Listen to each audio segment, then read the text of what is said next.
Welcome to another episode of CXO, where we talk to leaders in technology and business, and just getting to know more about them and what they do, and how they improve our lives. So today, we are so privileged because we have Michael.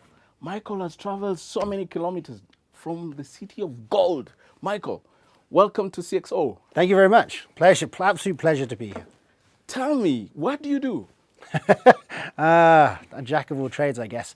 So officially, I run channel for VMware for Sub-Saharan Africa, which is English-speaking Africa as usual. So your Nigeria's, Ghana, all the way over to Kenya, and all the way down to South Africa, which, as a role, incorporates all the channel partners that sell VMware, all the distributors that obviously distribute VMware in the regular countries.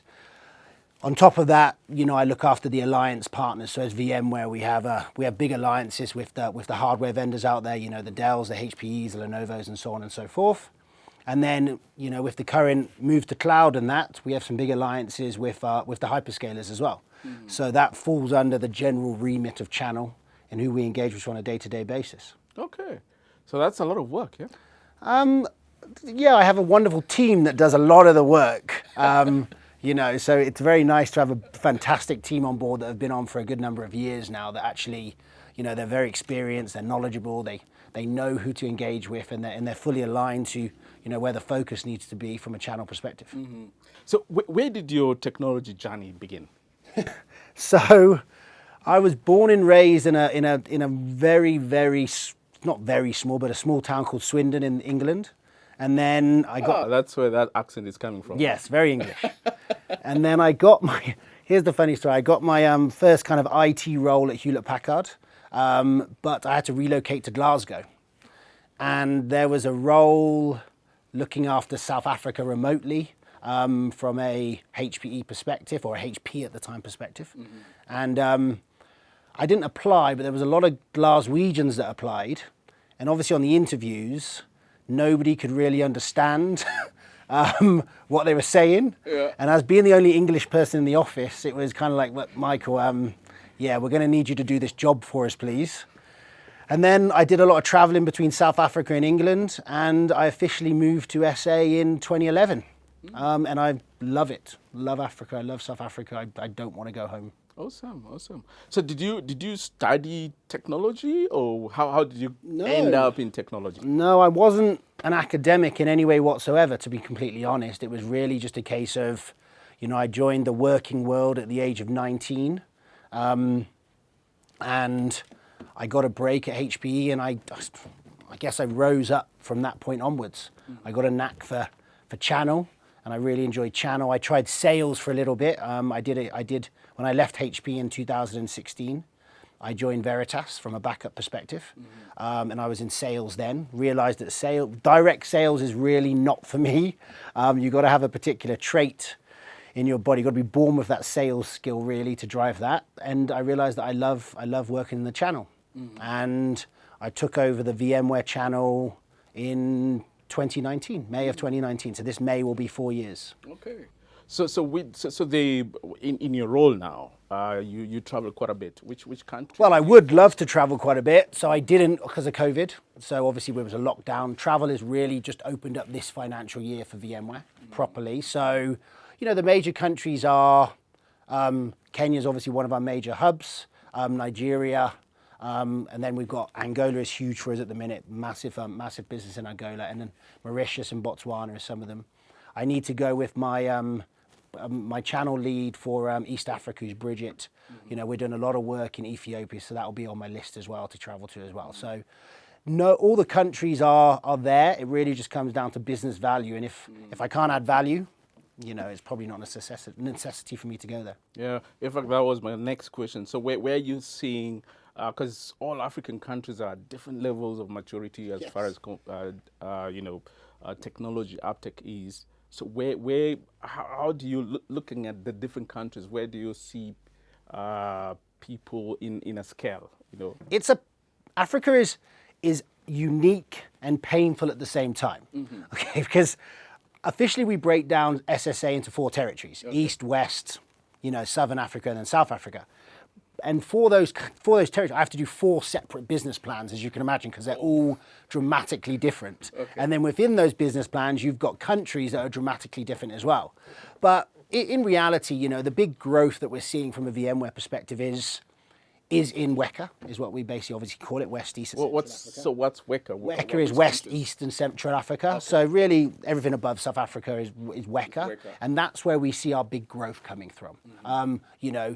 If you look at 5 or so years ago, South Africa dominated our revenue share, mm-hmm. and that has been reduced now to kind of a 50-50 split between WECA and South Africa. Mm-hmm. And a lot of our investment in terms of sales and in where we're driving the business is in a WECA world, and we do feel that the potential of growth and the opportunity in the likes of Nigeria, Ethiopia especially, Kenya, Mauritius, Angola, and Tanzania as well are absolutely phenomenal. So we're investing a lot of time. Everybody from the South Africa hub, so the senior director, she's traveling. She's been to Kenya recently as well. Our CTO is traveling to Kenya. We've got some senior directors coming out next month from EMEA to really do some workshops with some partners and some customers. Mm-hmm. I will be back again in the second half of the year, so will my boss. So we see the huge potential in Africa. We know there's a lot of challenges. We don't need to get into the currency issues that we're currently going through in the country, but those are something that we will overcome. And the main thing is that we can continue to bring good innovation to the customers, and the partners can deliver on the services to those customers to really innovate and take Africa to the next level. Awesome. And when you look at the uptake of technology, just generally, how do you see the split between government and the private sector? Look, I've never really hugely engaged in government from a South Africa standpoint in a lot of my roles, and I feel as though government has such a huge impact on the private sector that to split them is very difficult. Because if government are spending, a lot of the private sector can actually benefit from that spend, and then they're able to spend as well. You do have your enterprise corporates and stuff that will always be spending. It's always nice from that perspective, but growth needs to come from the emergence of those SMB markets. They need to actually benefit, they need to grow, and they are heavily reliant on the government spending at the same time. So I do see that there's a massive intertwine between them. There is a standalone aspect of it, and I do understand that some areas and some businesses and some industries really have no involvement with government, but the impact they have if they're not spending is actually huge, especially in Africa. And when they are spending, you can see a lot of the businesses are a lot happier, a lot more productive, and it kind of has an impact on the IT world. Okay, so let's talk about cloud. No, sure. Everything's cloud. But this is your space, right? It is. Yeah. It is. So are you happy? Yes, I love it. Are you happy with the uptake? I am happy. I would like more uptake. It's VMware are in such a unique position with their cloud offering that it is a blessing and a hindrance at the same time, because the amount of work and everything we need to do.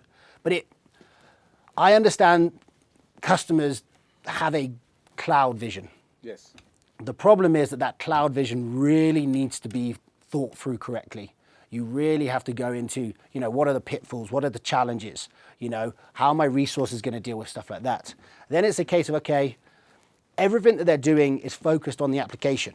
So those applications need to relocate, they need to move, they need to have a hybrid model of cloud or on-prem or so on and so forth. And really, what is best for a vision of a company? A lot of people look at it from different angles. They look at cloud as, okay, cloud is the right way to go, but then they get there and then they realize it's a bit too expensive. And it's like, well, we shouldn't have moved. And that's strange, because you see, the initial premise of cloud computing was that, it's going to be cheaper for businesses. I agree. And I'm not saying it's not cheaper. I'm saying the analysis of the costing maybe on certain instances is not done correctly. You know, I've been in certain instances where a customer said, well, the cloud is more expensive than on-prem. But what they're looking at is just the cost of the hardware and the software they've got on-prem versus what's in the cloud. What they're not looking at is the space, the air conditioning, the cooling costs, the actual human cost it takes to put that stuff down and maintain the room and the cleaning stuff. The risk. Absolutely, the risk, the insurance. So they don't actually encapsulate all the costs associated with moving it to the cloud. The so-called You know, TCO. absolutely, and Cost of ownership. it's important to do that in any instance because, you know, when it's in the cloud, you don't have to worry about a single item on that maintenance list. You don't have to care. It's there, it works. You just have to know you've got access to it and you can manage it properly. Then you go to the point of, you know, cloud has a unique offering of, right, there was a massive expectation from hyperscalers. And we look at the two big ones in Africa being AWS and Azure. Yeah. So they had a massive kind of assumption of everybody really needs to move to the cloud. The problem with that assumption is and what they haven't seen is that everybody isn't moving to the cloud as quickly as they want to. Correct. Due to the fact that, you know, the costing is one of them. It's the actual migration work associated. It's the fact that they may have to re-platform or refactor the applications to move them for them to work in the cloud. Then it's a case of, okay, well, maybe we don't actually want to be kind of stuck on one cloud. We want the option and the freedom to be able to traverse and move between, you know, AWS, Azure, on-prem, or in our industry, you know, we have a lot of local cloud providers, you know, that are based in Kenya or East Africa, whatever, that actually provide a local cloud service, so you don't have to move your data out of the country or out of the borders of the country. And actually, that's another. It's a whole Pandora's box because of the whole regulations about data residency and all that. And it's a big aspect from a government perspective as well. A lot of governments don't want it. So, but just to bring you back, so is it the readiness cloud, if we call it cloud readiness, that is slowing the uptake? I think it's a mixture of all of it. Skills? There's both. But if you just take, and that's where VMware have really come in to really help with those migrations, those movements, and those hyperscalers get consumption. Because one of the big aspects is that migration, if you look at the initial point, if you want to move an application from on-prem to cloud, you have to refactor it. Correct. The initial thought was, well, we can do it in 12 months. You're looking at 3 to 5 years minimum, okay? Whereas what VMware have basically said is, okay, well, you're on our platform. You're on VMware. You are running it. You have VMware skills. What we've done is we've obviously worked and partnered with those hyperscalers and those local little partners that have the local clouds and said, well, actually, because you're on VMware already, let's just put the same platform in those clouds. So now you can basically just lift and shift the application. At the same time, you're no longer locked into that cloud because it's running on VMware. So if for some reason you're not happy, you can move it to a different cloud, you can move it back. And yes, don't get me wrong, there will be egress costs and so on and so forth, but the actual application freedom of movement becomes a lot simpler to do. So now you can move a small portion, try it, leave it in AWS, leave it in Azure, you know, on a VMware cloud, in their premise, in their data center or their cloud. You know, you can look and talk to a local cloud provider if you want to keep it in the borders of Kenya or any country that you're in, and you have that freedom. And we're getting a lot more uptake from customers say, actually, that's what I want to be able to do. On top of that, when it's in what we call is a VCF, you know, VMware Cloud Foundation kind of platform, it's VMware skills you require, which you've already invested in from an on-prem perspective. So there's no upskilling of people or changing of people's skills or so on and so forth. It is literally just a case of lift and shift. And now instead of managing it here, they can manage it there. And on top of that, they can benefit from the cloud services provided by your hyperscalers, which is what a lot of end users want. Yeah, because I think a lot of people were worried about vendor locking. Yes. It's huge. And initially, I think the cloud offering was almost like a vendor lock. To an extent, I would agree with you. I would agree. I would agree with that because once you're native on that platform, to move it, you've got to redo the whole Painful. application again. Yeah, no, it's it's painful. massively painful. Yeah, yeah. Would you say VMware was cloud before the cloud? It's a good question. It was, I think VMware had a vision of modern applications being the key to the world. And as it evolved, it became a fact of, in reality, VMware is offering on-prem cloud already. So I wouldn't say we were cloud before the cloud, but I would certainly say we were offering a private cloud before we realized it was private cloud, if that makes sense. And that's just evolved to be, actually, we can offer the private cloud on the actual cloud and go from there. And it's just evolved to that. Yeah. So we're in a very I don't want to say powerful position, but we're in a very good position to make sure we can give the customers what they need, along with the freedom that they can move forward and not be locked in. Talk to me about multi-cloud, because I think that's what is in everybody. You know, we had a cloud and security event last month, and every cloud speaker that came on stage says multi-cloud. Says multi-cloud. Multi-cloud has a multitude of different explanations, and everybody comes in a different way. I view it as options. I view it as a customer wants to have the freedom of looking at multiple clouds. So they turn around and they say, right, nope, these applications I will keep on-prem because they have my most vital data. Yes. And then I have these applications in AWS, these applications in Azure, and these applications in these local cloud providers in country. And I can manage them all from one central system. I can automate them together, and I know where all of my stuff is and my applications are and how they're running. And if I want to move them, I have that freedom. Because if you look at today's world, 65% of CIOs already are using more than 2 clouds. Correct. That's multi-cloud.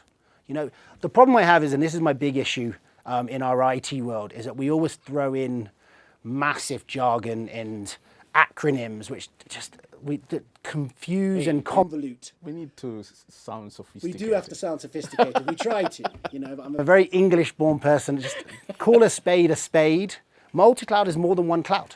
That's as simple as it gets. And customers feel that, the services provided in this particular cloud are right for this application. Or the services in this cloud are right for this application. So I will spread it out as a best fit for me. And having that ability and that freedom is great. And that's where VMware comes in. We don't offer our own cloud. We offer customers the ability to go on any cloud on the same platform, which is what they really are looking for. So the biggest question, for me, because I know how complex these things can be. When we talk about it, it sounds so easy, and you can go in and have your applications everywhere. Yeah.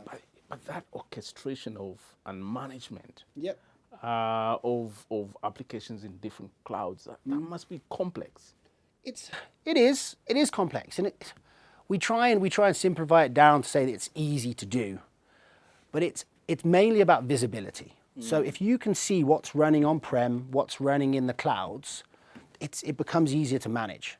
And ultimately, being on VCF from VMware in those multiple clouds, you can see everything. The orchestration automation was pre-built from being an on-prem cloud as it would be, So all we've done is replicate that. And now you can view it and see what's going on with all of your applications, all of your data. It gets to the point where you take it further that, with modern applications and containers and all those things that now, we've got a lot of customers that actually separate the application out. So they'll have portions of the applications in containers on the cloud, and then portions of the applications on containers on-prem. And they can see it all works together. Okay. So the options, and this is probably where it comes out, the options there's so many options out there. It convolutes everything.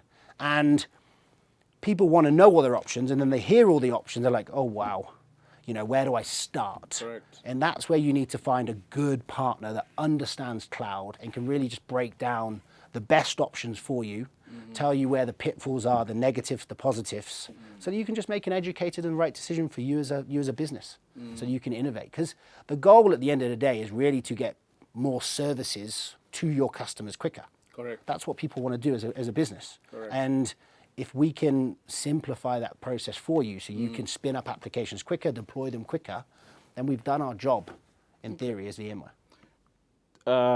It's almost impossible to talk about the cloud and not talk about security. Security has never been my forte, I will tell you that. Yeah. But it is one of the biggest topics on everybody's tongue. It's like, no, we move to the cloud, we lose our security product, we're worried. Yeah. And it's a massive concern, and rightly so, you should be. Yeah. Ransomware is everywhere now, and it's a pain. Customers are getting ransomware attacks on a daily basis. Yeah. And security is the biggest problem we have in the world today. And it's going to grow exponentially as we go. And we do keep up with it. But it's a case of, and this is where it comes into, it's very difficult to find a channel partner in our world of IT that has the capabilities to go, we can do everything for you, from your on-prem stuff, your multi-cloud stuff, and make sure your security is covered as well. So that is probably one of the toughest challenges you'll ever get. And that is why having a relationship with a number of niche partners that specialize in those areas is very, very, very useful. And also having a relationship with the vendors themselves, because they will direct you in the right business. Correct. VMware themselves have built security intrinsically into its product. So it's at the edge, it's built in the actual solutions. And we spent a lot of money for the likes of Carbon Black, which we built in to our solutions from a security perspective. Okay. But if you ever go into anything you do and you don't consider security risk from it, then you've missed a massive area of importance. I agree. And you need to make sure that you've covered your security before you make any larger. That should be one of the first questions, and you should double check it at the end as well, so you don't have those risks from a security perspective. Tell me, so what's new in the VMware world? What is new? Or what should we expect in the next? No, that's it. So, look, right now, VMware has 3 major focuses that we're driving, 4 in reality, but the 3 major focuses are your cloud, which we've spoken about. The second is modern applications. So it's really taking, we've got a solution with Tanzu, and it's really taking Kubernetes and putting an enterprise spin on it and allowing you to properly scale with Kubernetes, develop and manage it from a VMware platform. So now we bring the ops team and the developers together to really give them the option to say, actually, right, as a CIO, you can actually, from a single management console, see how the developers are doing, how the operations are doing, and at the same time, there isn't this massive divide down between your dev and ops. And that's a big benefit that we've got. Plus, you can scale tremendously. With Tanzu and that has been one of the biggest headaches for CIOs. One of the biggest things I agree with as well is one of the big issues you have from a modern aspect is just the skills for developers. Developers are needed everywhere. And with a lot of the big hyperscalers coming into South Africa, they've snapped up a lot of those developers. Same here. Yeah, I hear. Yes, but and now it's like, well, we're short of skills. And that is a problem. So partners and stuff are investing in their staff, which is great to see. And I'm really looking forward to seeing all of these younger generations come out and become the whiz kids of the future and change the world for the better. But that is, so modern applications is a big drive from VMware. It's super interesting as well, which I'm really enjoying. And then we mustn't forget that, in our day-to-day world, especially following COVID, with everybody working more from home, our end user computing side of things is still a massive focus for our go-to-markets. Workspace ONE just gives you that ability to manage everything from a central location, allow your users the freedom, but at the same time, ensure you've got the right security protocols to actually give them that ability to work from anywhere they like, which is quite fantastic. And last but not least, which is it's a massive issue within the African borders, is obviously our SD-WAN portfolio from VeloCloud. We do have that ability to give you that connectivity and make sure that people don't have those issues, especially when they're working from anywhere. So SD-WAN is a big push from our side. So look, that is our focus for the next few years. And there will be developments from that, and there will be innovations that come on board. But it's an exciting time for VMware. I'm very lucky to be in the position I am and do what I do. Yeah. No, that sounds really exciting. So I always ask my guests one question. Sure. To tell me Yeah. something that nobody in VMware knows About me. about Michael. You. I'm an open book. That's the problem. I don't keep secrets. They make me nervous. I get wrinkles. I kept a secret once. I used to have hair. So it's a weird thing. What does nobody know about Michael? I don't think there is anyone. I suppose in Kenya, one thing I do always wear is odd socks. It's a strange thing. I don't know what happened. I was younger, and one day I decided odd socks, and then I had to come up with reasons for wearing odd socks, and I came up with. This is two different types of socks. Yes, I have odd socks on now. I'll let you take a picture just now. There's two reasons for it. One, I pretend it's good luck. I don't think it is, guys. And two, which is the more positive side of things, as you're growing up and let's just say you are in college or university or whatever, and you don't have a lot of money, at least if you wear odd socks, if you get a hole in one, you just throw away one and you can still save the other one. So I see it as a cost-saving exercise. That is so funny. I think that's the funniest thing I've ever heard. Yes. But I think I'm going to try it. There we go. Wait for it. Now you just throw one sock away. Yeah. If it comes, because when you first start doing it, you always pair up your socks in the drawer. Now you just pick them out, just shove them in. There's two socks, and you put them on. So yeah, that's probably one thing I do. Awesome. Now they know. Now they know. Everybody in Kenya knows. Thank you so much, No, Michael. Thanks for having me. I really appreciate it. That was interesting speaking to you. Good. And ladies and gentlemen, that's it. You had try wearing odd socks. It might just give you luck. There we go. And from CXO, we say thank you for watching and see you in the next episode.